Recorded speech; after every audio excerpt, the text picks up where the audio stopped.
Olá, sejam bem-vindos ao episódio desta semana de Ler Sem Ver e mais uma estreia. Vamos até ao outro lado da fronteira com Fernando Aramburu, autor catalão, ele que nos traz o livro O Menino. Ele conta aqui uma história verídica, altera naturalmente os nomes, mas é baseada aqui numa história verídica. A história de uma situação que ocorreu no País Basco, com um acidente que matou várias crianças numa escola com uma explosão de gás. E aqui o intuito de escrever este livro é tentar perceber como é que várias pessoas da mesma família, perante a mesma tragédia, lidam com o luto. O luto, de uma forma geral, é um sentimento normal que todo o ser humano, mais tarde ou mais cedo, passa. A morte é inevitável, diz-se que a morte faz parte da vida. Todos nós um dia perdemos alguém, seja o pai, a mãe, a avó, amigos, mas nunca na vida estamos à espera de perder os filhos, os netos, como foi aqui o caso desta família que perdeu uma criança nesse acidente da escola com uma botija de gás. Aquilo acho que foi a canalização do gás, estavam a reparar e aquilo explodiu. Uma dessas famílias é a protagonista deste livro de Fernando Aramburu.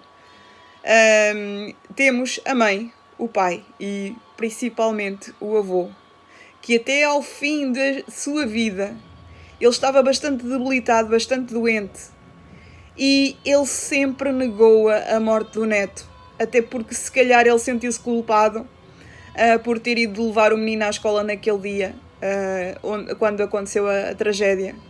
A criança não queria ir à escola e o avô foi levá-lo. Talvez ele pressentisse que estivesse para acontecer alguma coisa.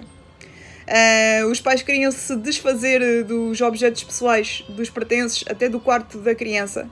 O avô levou os pertences da criança para a casa dele. Requeriu de tal forma o quarto do neto que até teve de tapar uma janela.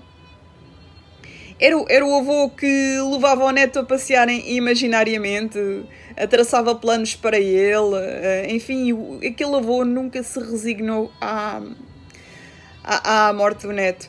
Ele, no fundo, sabia onde é que o neto estava, ele ia ao cemitério, falava com o neto como se falasse com a filha, com o genro, enfim. Mas ele recusava-se a ter perdido o neto. Prometia levá-lo à escola, fazia pão para ele. Aqui a fase da negação, e este homem não se conformou com a perda do neto. A mãe, optou por seguir em frente, tendo algumas reações desajustadas, como sair à noite, produzir-se, maquilhar-se, querer conhecer outros homens, depois de ter enviuvado, mas já lá vamos. Esta mulher nunca... perdeu o filho, já queria pensar em ter outro. Ela conformou-se, digamos assim. Se calhar viveu o luto à maneira dela. Também é uma maneira de ver o luto bastante válida. É uma maneira de ver o luto, se calhar, que escandaliza muitas pessoas. Mas é uma situação muito normal, segundo a ciência, segundo os psicólogos, os psiquiatras. Aquela mãe, aquele pai, se calhar aquele cônjuge que seguiu em frente, não é que se tenha esquecido do falecido, ele continua no seu coração, no seu pensamento, mas fazer o quê? A vida continua. Já o pai é aquela pessoa que entra em depressão após a perda do filho. E apesar disso, e também porque há aquela velha história, bem latina, bem enraizada, que os homens não podem mostrar emoções, e aí é mais difícil para um homem mostrar a sua verdadeira emoção, o que sentiu devido à perda de um filho.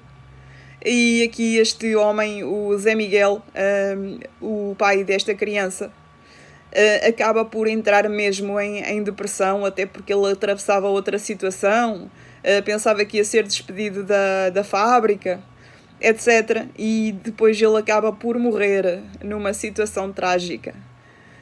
Morre afogado. Não se sabe se é suicídio, se é afogamento, ninguém soube. Num momento ele estava, no outro já tinha ido borda fora. O mar até nem estava bravo naquele dia.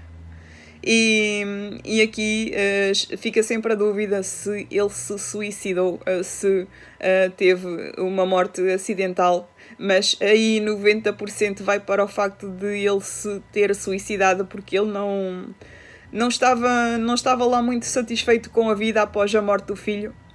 E então temos aqui 3 formas de lidar com o luto, e aqui é um livro sobre o luto, sobretudo, este de Fernando Aramburu, livro que nos chega do outro lado da fronteira. E aqui nós percebemos o quão complexa é a mente humana, porque 3 pessoas perante a mesma tragédia, aliás, reagem de maneira diferente. Todas gostavam da criança, todas sentiram muito a sua perda repentina, trágica e inesperada.